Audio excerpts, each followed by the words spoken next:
ఇది ఆసక్తికరమైన ప్రాజెక్టే అనిపిస్తోంది. క్రిష్, అనుష్క కాంబినేషన్ మళ్ళీ రీయూనైటెడ్ కావడం అభిమానులకు అసలైన ట్రీట్ అని చెప్పవచ్చు. వేదం తరువాత వీరిద్దరి కలయికలో వచ్చే సినిమా అంటే అంచనాలు తలంచదగ్గవే. ఘాటి సినిమాకి సంబంధించి మొదటి గ్లిప్స్ చూసిన వారికి అనుష్క లుక్, యాక్షన్, మేకోవర్ పక్కాగా కొత్తగా అనిపించింది. కొడవళ్లతో స్టెప్ వేసే మాస్ యాక్షన్ సీన్ చూసినప్పుడు ఒక Rudramadevi meets mafia backdrop feel వచ్చినట్టుంది.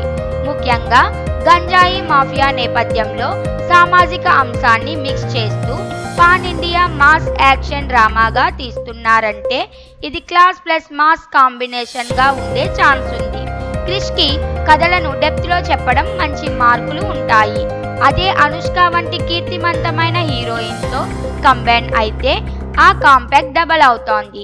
విక్రమ్ ప్రభు వంటి తమిళ హీరో తెలుగు ఇండస్ట్రీకి పరిచయం కావడం, అలాగే రమ్యకృష్ణ, జగపతి బాబు వంటి సీనియర్ యాక్టర్స్ ఉండటం సినిమాలో వెయిటేజ్ పెంచుతోంది. అయితే అసలు ట్విస్ట్ ఎక్కడుందంటే రిలీజ్ డేట్ ఏప్రిల్ 18న అయింది ప్రకటించిన ఆ రేంజ్ హైప్ ఇప్పుడు కనబడటం లేదు. ప్రమోషనల్ యాక్టివిటీస్ లేకపోవడం, మ్యూజిక్ లేదా ట్రైలర్ రిలీజ్ వాయిదా, all this indicates something's cooking behind the scenes. ఇప్పటికీ ప్రమోషన్లు స్టార్ట్ కాకపోవడం చూస్తుంటే ఘాటి రిలీజ్ పోస్ట్పోన్ అవుతుందనే అనుమానాలు బలంగా ఉన్నాయి. కానీ ఒకటి మాత్రం నిస్సందేహం, ఈ సినిమా సక్సెస్ అయితే క్రిష్కి ఇది కంప్లీట్ రెడెంఫెక్షన్ స్టోరీ అవుతోంది.